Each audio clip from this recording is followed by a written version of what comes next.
Okay. So I might have named the stream incorrectly, but I've committed to it now, so we're just going to roll with it. I don't even think I can change it mid-roll. I'm going to try. Let's see what happens.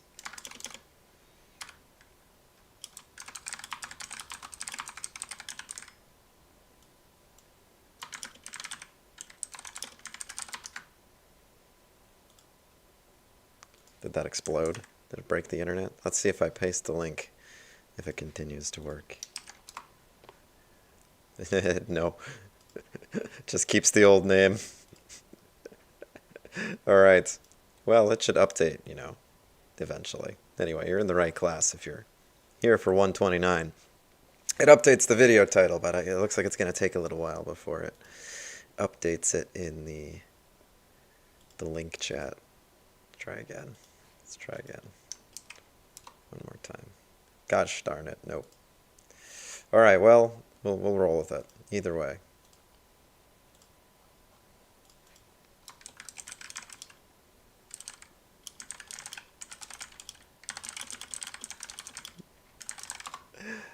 Alright. First, let's review that quiz. See how everybody did, too. This one, I didn't think the directions needed clarifying, so I'm sorry if some people didn't get the actual directions. So you've got your, oh no, I'm almost out of time. Yeah, I ran out of time. You've got your objects being made, so they're called widgets. They have their own class up there. I kind of separated those a bit. And widget has 3 fields, alpha, beta, and delta. We set those in the constructor. And then we make 2 widgets, aardvark and baboon, which are 5, 4, 3. So aardvark has an alpha of 5, a beta of 4, and a delta of 3. And then we've got our baboon, which has an alpha of 10, a beta of 15, and a delta of 20. Snake is made of aardvark's alpha plus baboon's beta for its alpha. Aardvark's alpha is 5, baboon's beta is 15, so that's 20. So the first question here, snake alpha is 20. Snake delta is created right here. The third item is delta. So it's aardvark's delta plus baboon's beta. Aardvark's delta is 3, baboon's beta is 15, so that's 18. And so forth. So dog's beta is also snake's beta, which is just 3. So snake beta here, and then snake's actual beta is 3 is the second item, so that's just 3. And dog snake's delta is snake beta plus dog delta. All of dog's values are just the same thing as snake beta, and snake beta is 3, so it's 3 plus 3, which is 6, so that one would be 6. So altogether you've got 20, 18, 3, and 6. Let's look at the stats on this bad boy here and see how everybody did. So we're looking at about an average of 44, so it looks like we're still in the too hard range. Either that or I probably should have actually included directions. Still, congratulations to the people who did get it. It looks like there were some people who got one and then missed the others, which is surprising to me because if you get how this works, I don't know how you could not get all 4 of them unless you just didn't add correctly. I kind of thought this would be an all or nothing one for most people. It looks like some people managed to miss some but not the others. So those of you who are in that category, you missed some but not the others. Tell me in either chat why you missed one but not the others. Was it just you can't add, or did something trip you up? Why did you miss one but not the others? If you got how it worked, I figured you would have gotten them all or nothing. So yeah, if you're willing to share, let me know why that happened. I'll keep this in another tab in case somebody's willing to share. Yeah, obviously if you didn't get how it worked, you would have just missed them all, which I think it looks like a lot of people fell into that category. But, can't lower your grade, so better luck next time. Homework's due tonight at midnight. We're going to go over it Thursday in class, so if you have any itching questions on how it was supposed to work, wait till Thursday for those.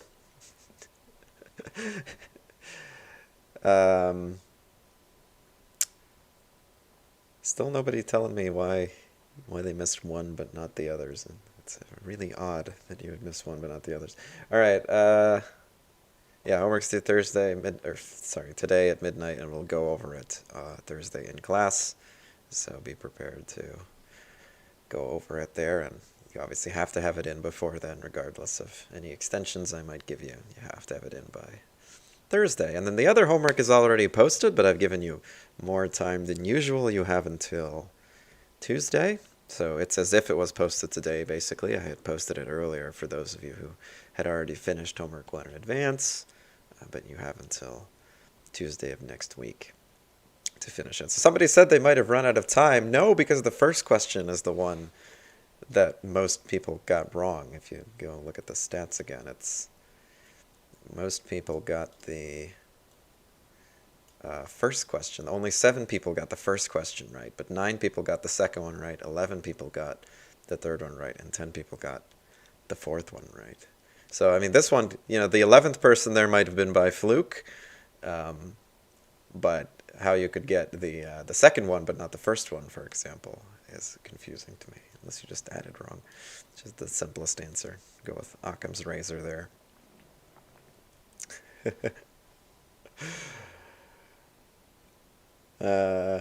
Okay, so just mix-ups with the values then. All right, so something to work on then, tracking the object.value thing. Normally people don't try to make it that confusing, but, and then the time pressure is important here because reading code quickly is a very important skill, possibly more important than writing code. Reading code quickly is maybe the bulk of your career. Not to say that you want to be quick and careless, too. You want to be quick and accurate.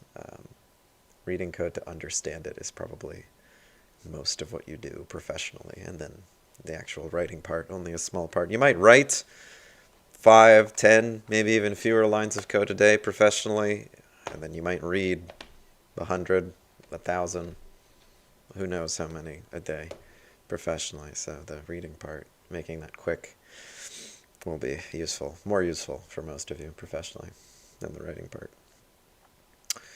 Let's see. So today we're going to do a complicated example based on some real-world stuff. I actually forgot to pull up my example, so I'm going to be right back for a second.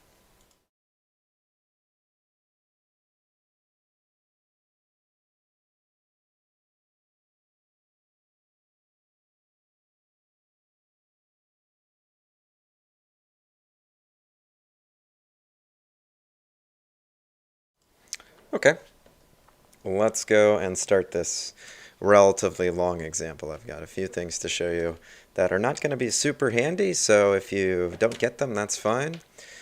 Basically, if you understand the next homework and the one that we just did and you do well on it, you are probably all set for the rest of this class, because we will just keep iterating on that with harder variations of that same thing. So today's sample is going to be called Sandwich Shop. I'm going to try to simulate a sandwich shop, and I realize now that this was a bad example because I can't spell sandwich. We're going to give it a shot. I don't think I spelled that right. So I'm going to make a driver first. I'm going to check the box for the main method on my driver there. And then let's start with the sandwich class. Let's start with the sandwich class. That's the most simplest in a sandwich shop. So there are, what kind of elements to a sandwich shop? I mean, there's obviously the sandwich. Let's try to think of some others. So I'm going to make the sandwich. Is that how you spell sandwich? I don't think it has an H. We're going to go with this. That seems right to me. Let's look at some of the elements that a sandwich shop might have. So we've got sandwiches. Name some others in either chat. What else do we have? We have the sandwich class. We have the driver. We have the store itself, the shop itself. That would probably be its own class. What else might we have in the sandwich shop? Ham. So ham would be a topping probably. So sandwiches might be made of toppings. We might make a class for our toppings. The shop might have things like employees. There are other kinds of people that interact with the shop too, more important than the employees. Nobody's thought of yet. A shop doesn't exist without the customers, right? So those would be external probably to the shop. The shop would have employees, toppings. What kind of toppings? Well, there's probably different kinds of toppings. There's ham, pineapple. We might separate these even further into like meats, cheeses, breads, veggies, maybe fruits. Pineapple's not technically a vegetable. In addition to employees, we might have different kinds of employees. We might have managers, regular grunts, different kinds of people working in the organization. So we might have subtypes. We're going to learn later, we'll probably start next week or so, how to make different subtypes of things, how to organize things hierarchically like this, how to make different kinds of toppings and different kinds of employees and things like that. But for now, we're just going to keep it simple. We'll do driver, the sandwich, the shop, and the customers, since those are kind of the big picture ones. So let's do those 4 classes and try to portray an interaction between them. And again, to reiterate, this is only for demonstrative purposes. The goal of objects is not to simulate real-world objects.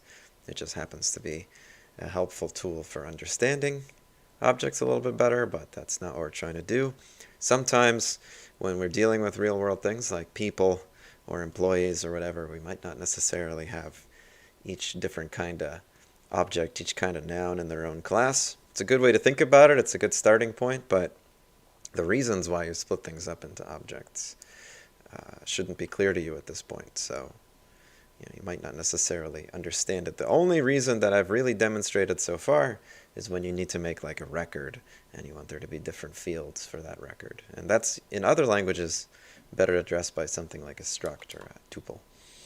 Or anyway, what kind of things does the sandwich have? Well, it's got bread, meat, and then other stuff. So let's make an enum for bread.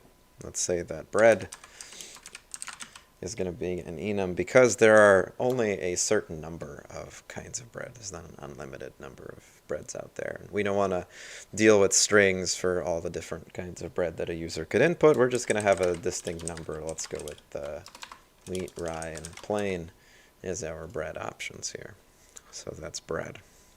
All right, meat options. We'll do the same thing. So we'll go with our meats. Remember, start with an uppercase letter for enums, and then all the different values should have all caps for their names. So let's go with some good meats. So just do brisket, generic pork, and chicken. And vegetarians can not shop here.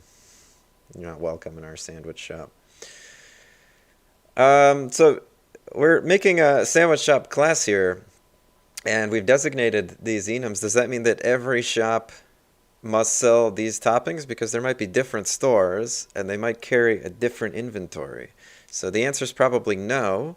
What we should try to do in these enums is list every possible topping that any store might sell, and then we should have a variable that outlines what are the options actually available at this store. So for that, when we get to the part where we're dealing with the store rather than the sandwich, we're going to have some sort of options menu where you can pick from the ones available in the store. But these should be the toppings available on any sandwich in any store, globally through our entire application. And so a sandwich is made of bread, meat. Let's go with sauce. Sauce is an option. Sauce options. I can't spell ketchup. Mustard. BBQ. That's all you get. And veggie. No, somebody said pineapple, so we'll go with that. Onion. Lettuce. Tomato. I think that's how you spell pineapple. Okay, so we've done this before, these simple enums. Now let me show you another cool trick. So enums can actually have values of their own. Enums are actually like a full-fledged class. They can have a constructor, they can have methods, they can have all of this stuff that you would expect. So let's say I want to give all of my ingredients an extra dimension. I want to add cost and calories to every single one of my ingredients so that I can keep track of them. So I'm going to make inside my enum a Pelican calories and cost. You can declare variables like this, by the way. I don't know if anybody's done this before. This is a shorthand for declaring a lot of variables on one line. As long as they have the same type, you can declare a few integers on the same line, as many as you'd like. In this case, they don't get initialized, right? So if you did want to also give them a value, you could do that too. This syntax I don't really advocate for because it gets a little messy. But I like to do, if there's a couple of related variables and I'm trying to save space, which I'm probably doing inside of an enum, I do like to declare multiples on the same line like that. And like I said, you can have a constructor here too, so that would be, its name is meat. And let's say that we want to set the caloric and cost value for each of these items. Int calories, int cost.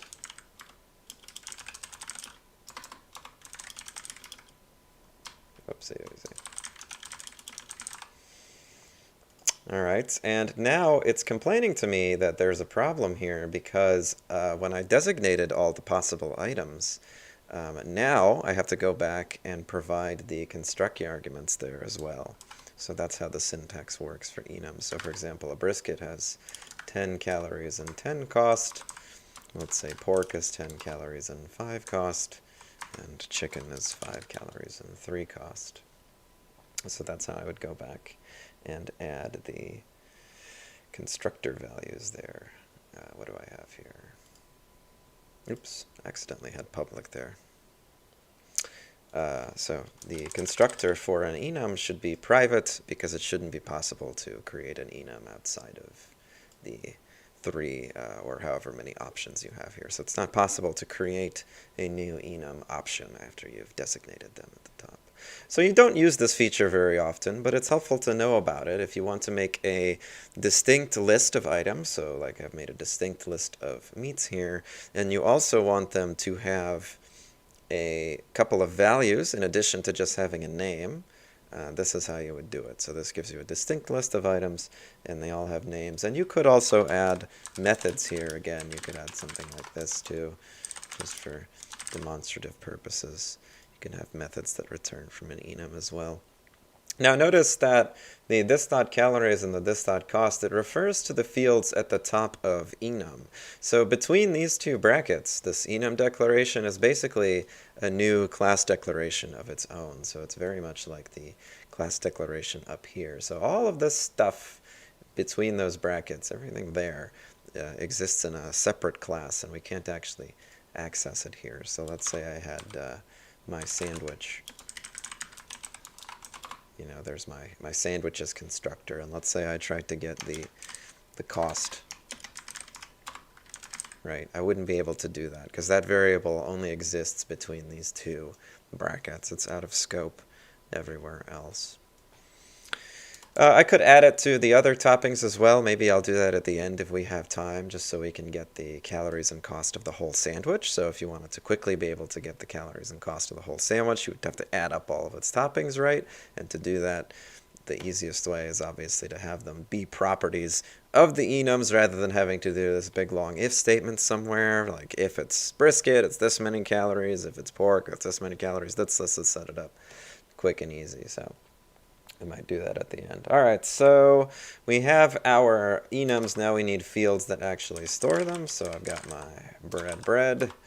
I've got my 1 meat. You only get 1 meat per sandwich here at our sandwich shop. But of course, you can have as many sauces and vegetables as you want for free, right? So we've got sauces and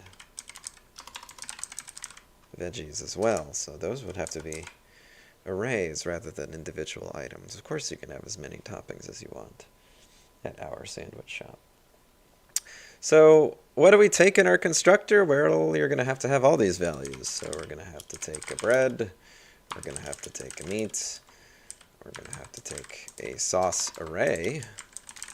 And we're going to have to take a veggie array.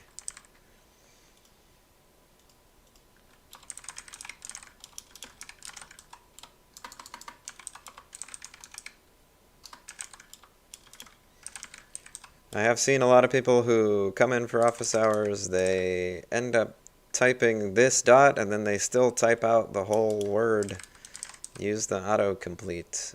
Just type the first couple letters, and when you see the option you like in the drop-down, in this case I got it after V there, just go ahead and hit enter, and then you don't have to sit there and type the whole thing out like a chump.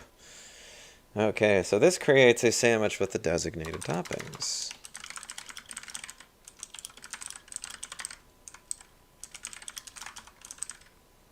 Creates a sandwich with the designated toppings. But that's not going to be the only kind of sandwich we want to make. No, later we're going to want to make a random sandwich too.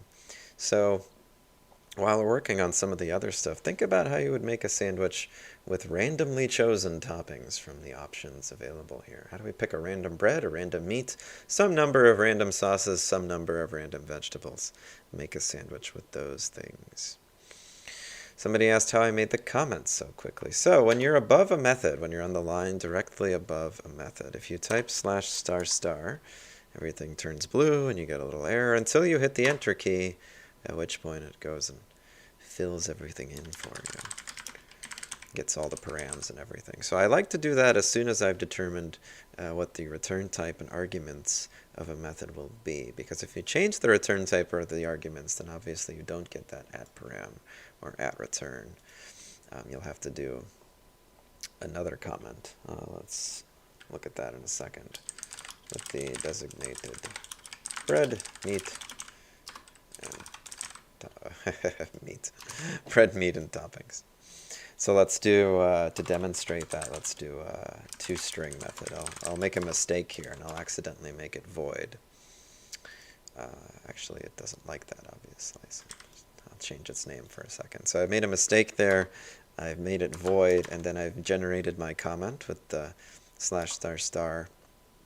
And let's say I've changed my mind later, and I've decided to make it string.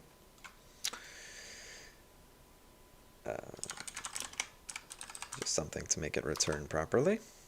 So it didn't add the @return. For me to get the @return back, let's say I already have a comment here and I want to keep it.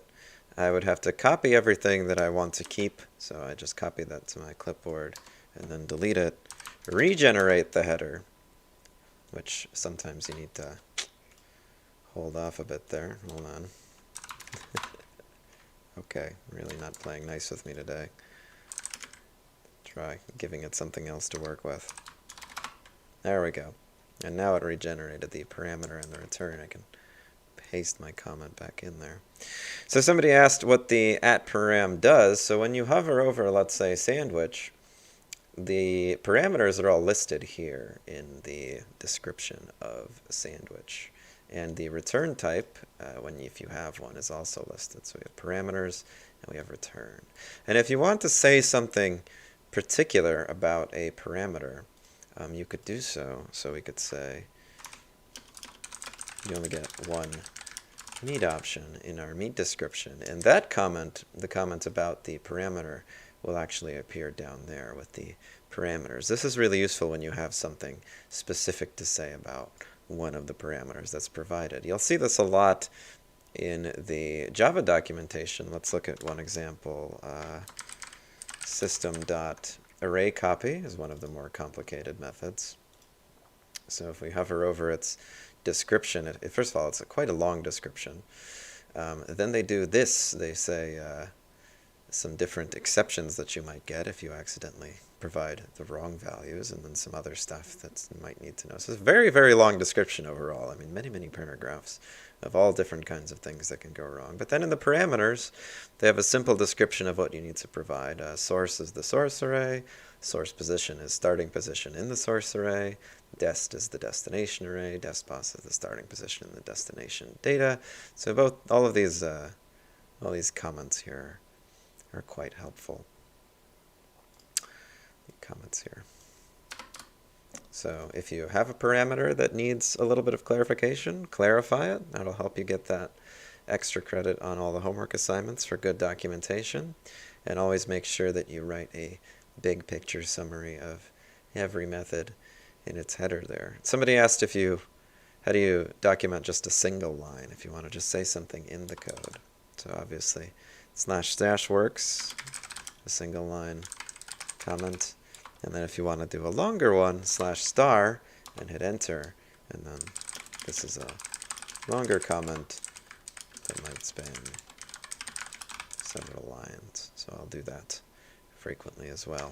Since I have auto format, I'll try to make it as short as possible for me. I'll show you some tricks with the auto formatter actually today too, so remind me if I forget. Alright, so let's finish the toString method since we already committed to it. We'll take no argument. It'll just be a classic replacement of the toString method.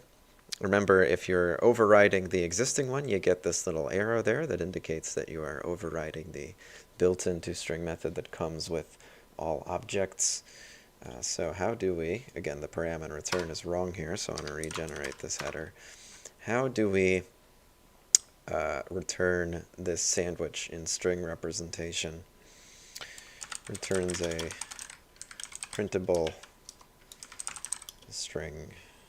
Let's call it a printable description of this sandwich. 1 bonus point for every time I spell sandwich wrong. So let's say when you're creating a variable that's going to be your output, I like to use the generic name out or output or something. Some people prefer to make it even shorter and do like S or something, but I like to use out because then it's very clear anytime that the word out appears. That's what's going to be the output of my method. So this is going to be sandwich with, and then I want to say the name of the bread.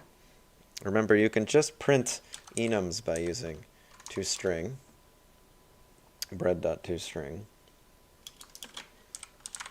sandwich with that kind of bread, and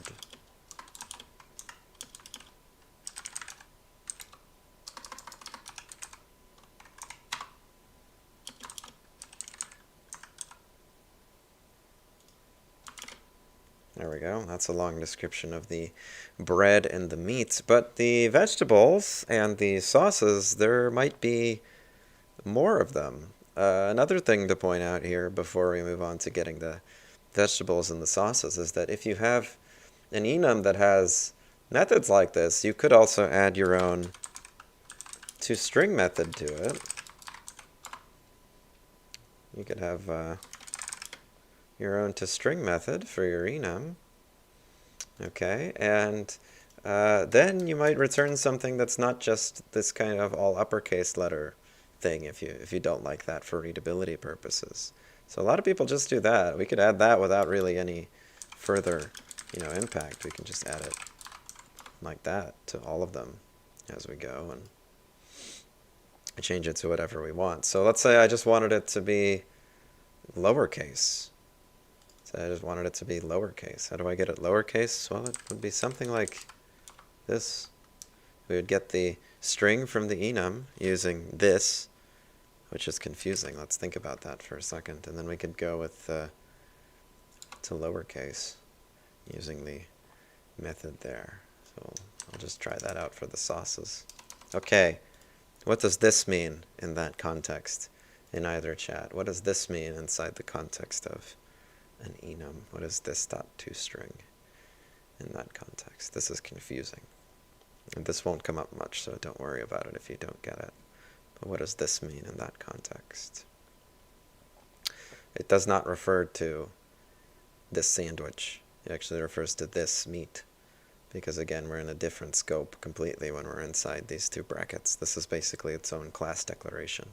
In fact, a lot of people like to make each enum or all the enums in their own file somewhere so that they all live in the same file and it's not confusing. So we're actually referring to this meat.toString, which gets the value from this and then converts it to lowercase. All right, so I'll just do that for sauce and meat as an example. We'll see the difference. All right, so moving on, if you've given it some thought, how do we print out all of the vegetables and sauces? So for int I equals 0, I is less than sauces.length, I plus plus. Now we want to ignore the sauces that are null probably, or we can just try to print them and see what happens. I guess let's go with that one. So I'm going to just keep adding to my out string. So we'll go with out plus equals veggies of sauces. Sauces of I plus, we'll just have a space after all of them. And we'll do the same for the vegetables. Veggies with a space. So I just copy and pasted it and change it to veggies. Then I'll return out. Okay, so that was long, right? It was time consuming. Obviously, if you didn't keep up with that, that's fine. Doesn't matter if your toString returns exactly the same thing as mine. So we printed out the sauce, the bread. I missed the toString here. Gotta have that to actually print out the name of the enum. We don't want to just print out its reference. And we print it out. So let's go and test this out before we move any further. Let's make a sandwich in our driver and test this out. So sandwich. What are we going to make here? Let's go with this is going to be a BBQ chicken equals new sandwich. All right, first you have to designate a bread. So that's going to be sandwich dot bread dot, this is going to have a plain bread. Next we have to designate a meat. So that's sandwich dot meat dot, and then I'm going to go with chicken. Next we have to designate an array of sauces. So I'm going to go with new sauce. And then how do I structure this argument? So how do we do this part? So I like to put each of these on their own line when I have a longer one like this. So how do I do those two arrays that I'm missing here in line? What's the syntax? I've kind of started on it. What is the syntax going to be?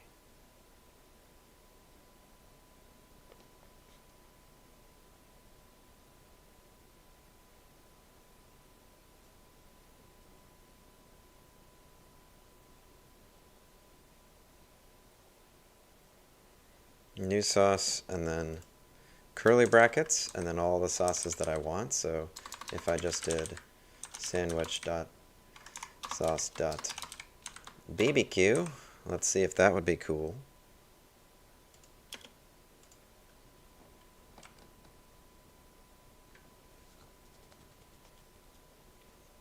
Somebody asked why we can't do plain, just the words plain, chicken, etc. So anytime you refer to an enum's options, you have to designate its name first. So you can't just say plain here. You could actually have, in addition to a plain bread, you could also have a plain sauce, for example, and that would be ambiguous, right? So if I had a plain sauce and a plain bread, well, it would be ambiguous which plain you're referring to. So you always have to designate the name of the enum first.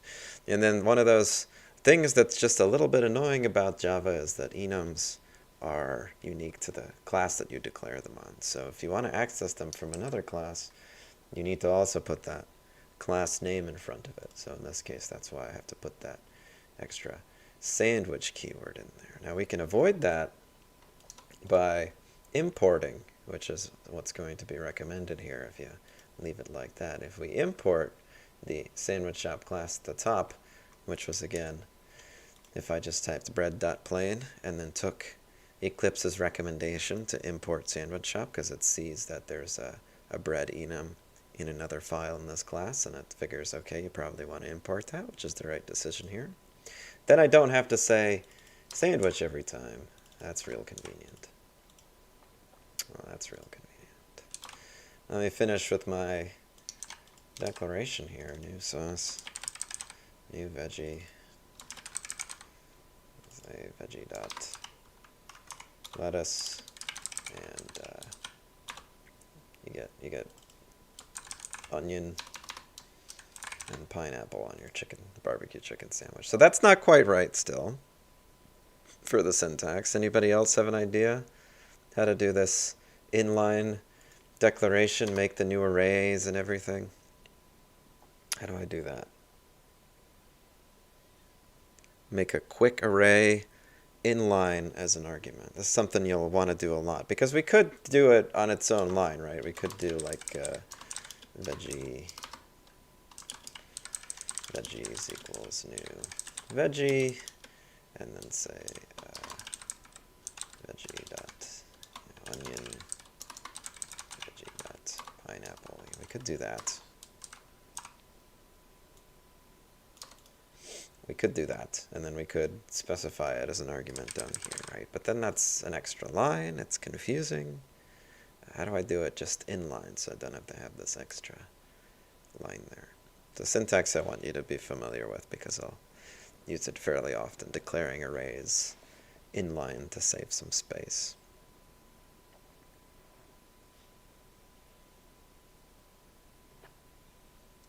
How do I do it?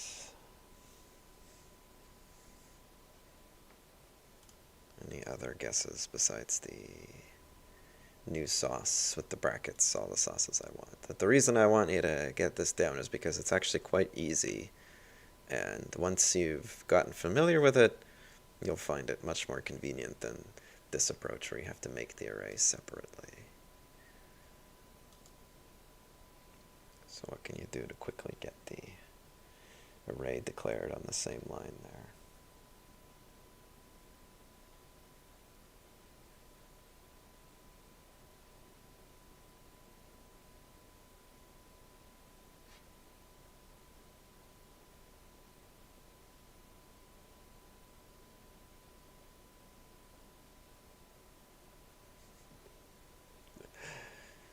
Gives you a chance to catch up with the other portions. Do the same thing without the new. What if I do that? This was close, by the way. Notice I might be missing a little something. What if I did this? Does that look right?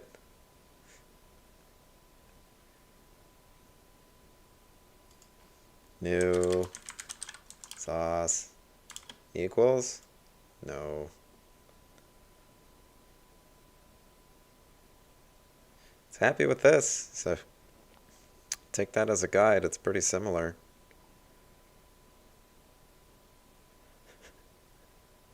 I hope the oh my goodness is figuring it out. What is it? How do we make an array of sauces in the same line? You can always Google it. That's fair play for these questions, assuming you get the answer fast enough. How do we get it in the same line here? I guess I'll do this up here while we wait, just to demonstrate that this works. I want to give the answer away though. Boring. So I basically want the equivalent of this, but in one line. I didn't have meat imported. You know what, that was actually kind of cheating since I didn't have meat imported. Let me try again. Because obviously it'd still be red. Hey, look at that. No one typed it out in chat though, so how was I going to count it for you? But yeah, I guess it was on the screen, so I'll give it to you. Yeah, just like that's fine. You can't, unfortunately, just do this, which would be more convenient. You do have to still give it a type. So that's how you would do it on the same line. We'll do the same thing for veggies. We'll do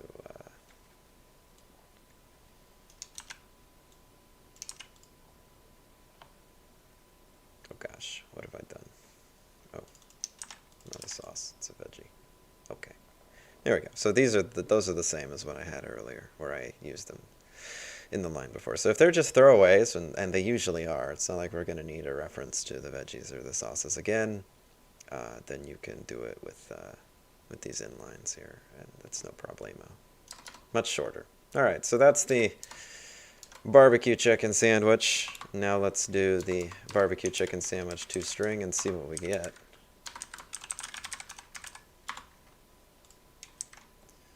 Now, when I save, the auto formatter decides it wants it to look like this. And this looks like crap, right? Compared to what I had before. I mean, this is readable. What the auto formatter gave me is total garbage. So, first we got a little stack overflow error here. Let's see what happened there. It was not happy with my 2-string method. What's the problem there? I have this .toString calling 2-string. You can't do that because then 2-string calls 2-string and 2-string calls 2-string and 2-string calls 2-string and it goes on forever. So that's going to be a no-no. So this is not how you would do that. Think about any other ideas. Well, there's a this.name you can use. What if I use that instead?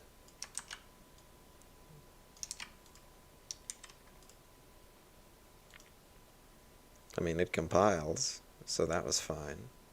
That's probably the only reason that they included this.name. If you read this.name's documentation, it says, returns the name of the CNUM constant exactly as declared in its declaration, which is what we're looking for, this word, exactly as we declared it.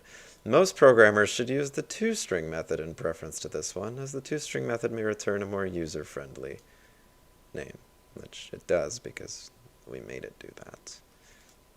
So if you'll see, my meats here are in lowercase, and my sauces are in lowercase too. My barbecue is in lowercase here. Actually, I kind of don't like the word meat being there because that's confusing, so I'm just going to get rid of that. I'll just have the meat be one of the toppings. So it's going to say a sandwich with plain bread and chicken, barbecue, onion, pineapple. So if I want the toppings and stuff to also have these lowercase names, I can just copy my 2-string method into the other enum. So I can copy it into veggie, and I can copy it into bread. And then if I run this again, everything has lowercase English names. What if I just wanted the first letter capitalized? I'll leave that challenge to you. It's probably a little bit unnecessary here. So you can think about how you might just capitalize the first letter. Or see if you can find something in string. Minor hint there. You can capitalize the first letter. Okay, so plain bread. And I'll just do a comma. Sandwich with plain bread, chicken, barbecue, onion, pineapple. So we've made a sandwich successfully. Now let's look at how we might fix the fact that the formatter decided to make my text very ugly here. See how we might fix that. For this I need to see my notes because I never spell it correctly. Where did I put this?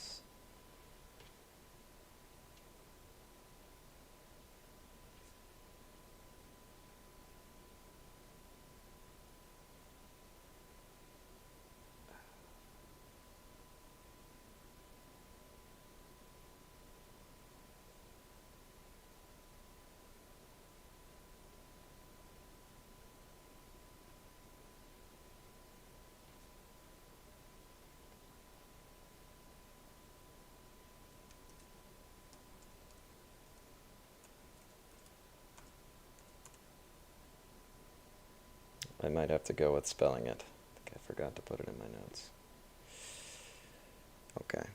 I think it's at formatter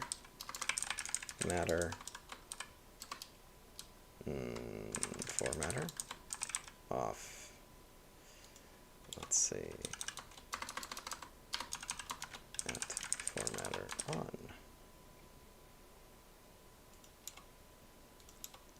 And this just tells the auto formatter, oh, that wasn't it. This just tells the formatter not to format this.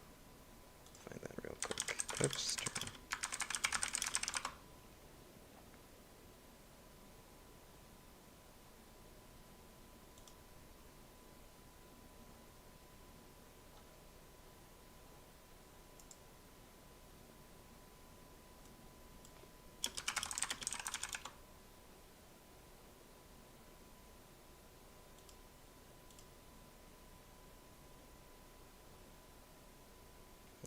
Okay, I remember. Formatting. Yes? Did I get it? I've got an underline, so I think that's it. Oh, that's not it.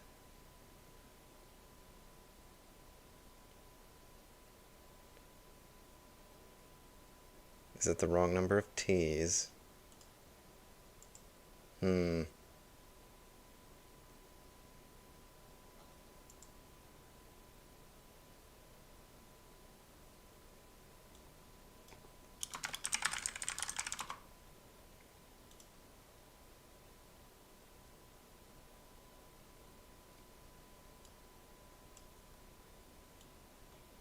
Copy and paste it. I think I got it. Is it formatter?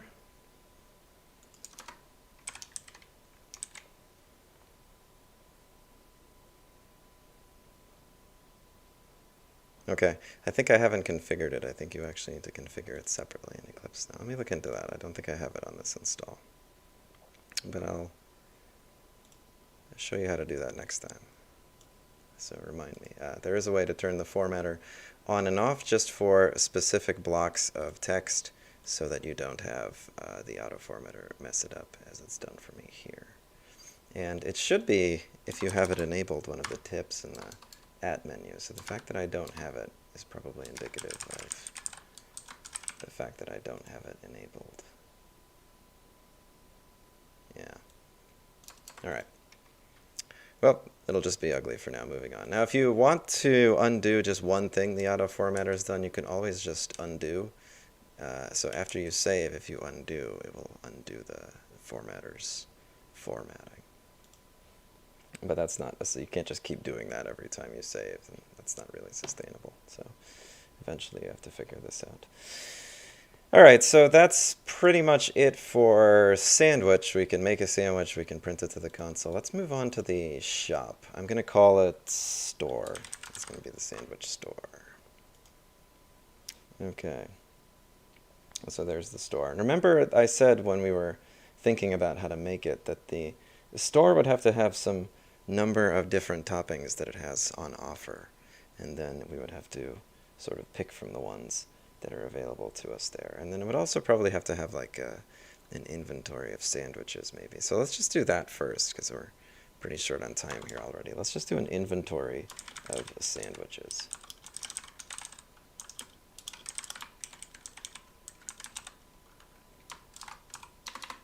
Let's say 10. 10 sandwiches in the store's inventory. All right, and let's make our constructor.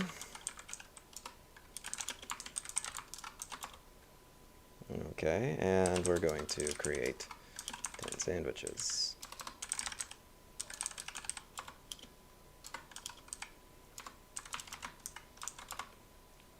And let's say that I want to create 10 random sandwiches.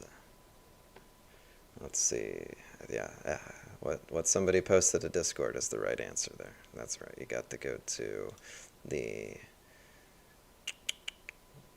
preferences, Java code style, formatter, and click edit. And then we want to go to on-off tags, formatter on. Oh, and yep, mine wasn't enabled. There we go. So now it's enabled. We can do formatter off and formatter on. This was a built-in profile, so I have to change mine. I'll just call it the same thing, but formatter tags enabled. Apply, hit OK, hit apply and close. And now I can do, I think this was the default in some Eclipse installs, but don't quote me on it. Now I can do this, and when I save, blah, blah, blah, it won't update the format between those two tags, so that can be convenient when you want to do some manual formatting. So some of you might have that already enabled by default, and some of you don't. I definitely remember it being the default setting in some older versions of Eclipse. All right, so making 10 random sandwiches. Creates a new store. Creates a new store with 10 random sandwiches in its inventory. Okay, let's create a method. Public sandwich make random sandwich. And then we'll just return null so it doesn't complain, but we'll obviously have to return the random sandwich that we make later. So how do we make a random sandwich, random piece of bread and everything? This is going to make a sandwich with a random bread selection, random meat, and a random amount of toppings between 0 and the max number of toppings for sale in the category, again randomly selected. So if there's 3 veggie options, then we'll randomly pick between 0 and 3 veggies. That's not to say we'll pick 3 different ones. We might pick the same one 3 times, or we might pick none. You could probably phrase that better, but at the top of my head that sounds pretty understandable. Alright, so I'm going to need some random number generation here. I'm going to use a variable to track it, just to make this a little bit more readable, because this is going to get kind of hard to read here. So I'm going to pick a random bread first. So I'll have to cast to int eventually. I might as well do it up front, because remember, math.random gives you a double from 0 to 1. How do I pick a random bread from the 3 enum options available to me? Well, the way that you get the kind of array that underlines the enums, the array that underlies all of the options that you support, is to call the .values method. That gives you the underlying array of enum values that you have. And I want the length of that guy. So if there's 3 options, this chooses a number between 0 and 2 for me. It chooses an option between 0 and the length of the values available for me in bread. And Eclipse was actually able to figure out that I wanted to import Sandwich Shop right away, so it didn't even ask me for it. So this picks a random index. Picks a random index between 0 and the number of items that the bread enum supports, which is 3, so the max index is 2 here. Right there. 3 possible breads, plain wheat and rye or something. Okay, so in either chat, how do you think that you would then, now that you have that index, pick a random bread? So what line would I use in order to actually pick the random bread? So bread equals, and then how do I get a random bread from the 3 available options? Using what we just learned here, how do I get a bread from the 3 available random options? In either chat, I'll type a little poll while you're thinking about it.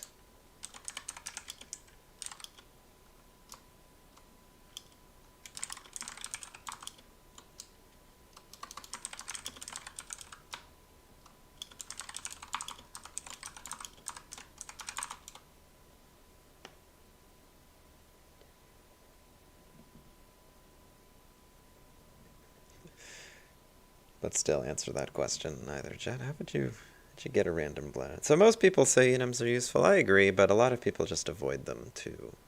Not everybody uses them at all.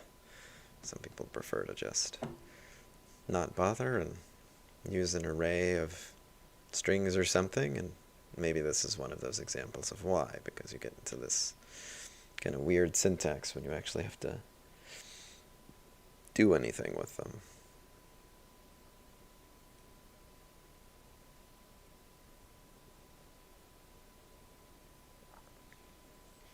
I'll give you a hint. It has to do with that values method again.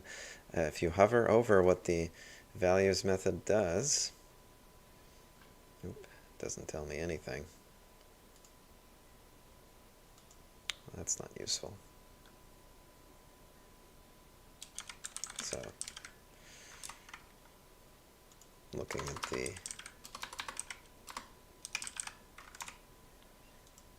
values method. Nothing. Close. So what we have in chat there suppose that we would put the index into the parentheses as the argument. Actually, the values method returns the array of values for you, and that's basically just an array of the string names, or I guess enums, whatever you want to think of them as. But it returns in the array of the options for you, and then you're just going to pick the index out of that array. So the bread.values call returns an array for you, and then we can just pick an index out of those options.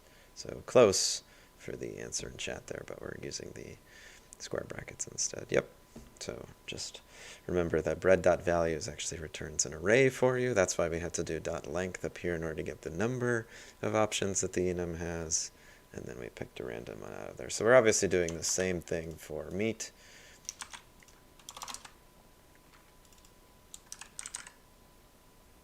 So it'll be meat, meat, meat. And then I have to import it in order to use it without having to say sandwich. All right, so a little bit more complicated for the random number of sauces and toppings. First, we have to pick how many sauces or toppings we're going to have. We might have 0, we might have 1, we might have 2, we might have 3. So first I'm going to use random to pick how many toppings we have. This is going to rely on the sauce. And then I'm going to loop through how many it is that we've picked there, and I'm going to make an array, of course, that's also that size. So I'm going to do sauces equals new sauce, and then it would be of size. Perhaps it might be more straightforward to say something like this, so it's a little bit clearer.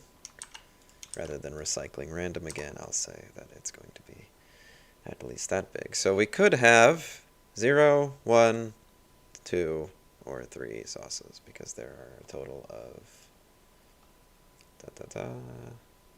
3 sauce options. So we could roll 0, 1, 2, or 3 based on that length there. Okay. Then we'll loop through and pick that many at random. I can just use sauce size here instead of referring to the length of the array, because they are one and the same. I'll use my random again and pick a random sauce. So sauces of I equals, and then I'm doing the same thing I did for the meat and the bread. Okay, and then of course the same thing for the veggies. Is that the order that we do it in? Is it sauces then veggies? Yep, sauces then veggies. Okay. So same thing for the veggies. Now I don't have to declare this integer. Of course I could do all this inline, but this method is already confusing enough, right? So that's veggies. That's going to be veggie instead for all these occurrences. The colors, the fact that the sauce is pink, makes it much easier to quickly find and replace like that when you're doing it manually. Food for thought. I like to get all my imports done as soon as possible so that I don't have to continue with errors. It also helps me find all the other things. So I think I've knocked out all the references to sauce there. Okay, and now the last but not least step is to return a new sandwich using all of those randomly generated items. So a new sandwich with the bread, the meat, the veggies, sauce first, then veggies, the sauces, and the veggies that we specified. Returns a new sandwich with all of those values. Whoops. I accidentally did curly brackets. Okay. And the auto format will probably turn that into one line for me, but that's fine for me too. Okay. So very complicated method. Let's do a poll, see if we agree. Making a random sandwich was easy.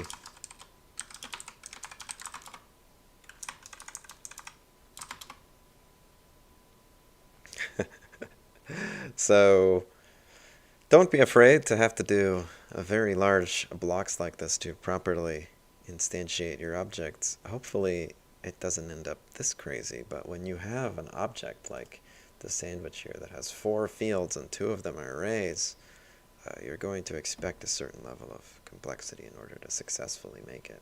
So when you have a really simple constructor like this, it kind of belies the actual complexity underneath. So that makes a store with 10 sandwiches in its inventory. Let's verify that this works by creating a print inventory method. This is a lot like the printing method that's in your palette class in the homework. You have to print out everything in the array. And by the way, the complexity of this, although it's higher, is kind of similar to how you make a palette in your homework. That part will be a lot shorter and a lot less weird random number generation, but similar. All right, so we want to print the inventory, kind of like a toString method, but in this case it has a more specific purpose. So string out equals something, and we'll return out at the end. All right, let's build our out as we go. So I want to loop through all of these sandwiches that are available. I called that inventory, if you'll recall. Okay. And what do I want to add at the top here? What do I want to do first? I'm going to print out something else. I'll just keep working on the print statement, but in either chat, if you can think of it, what do I want to do first before I actually do the printing here? So I'll print the index, and then I'll print the inventory of I, and use the toString method that we made to print out the sandwich details. So what should I have done before that? I'm going to keep going and add a sandwich shop to the driver and everything, but keep thinking about it and answer in either chat if you think of it. What should I have done before I added to output and printed out the sandwich's name and everything?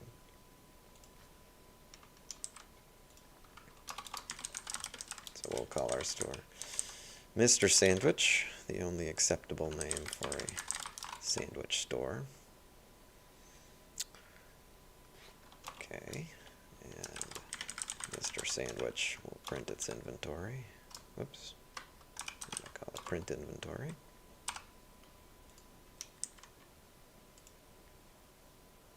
Oops. What's the problem here? What did I forget to do that I should have done?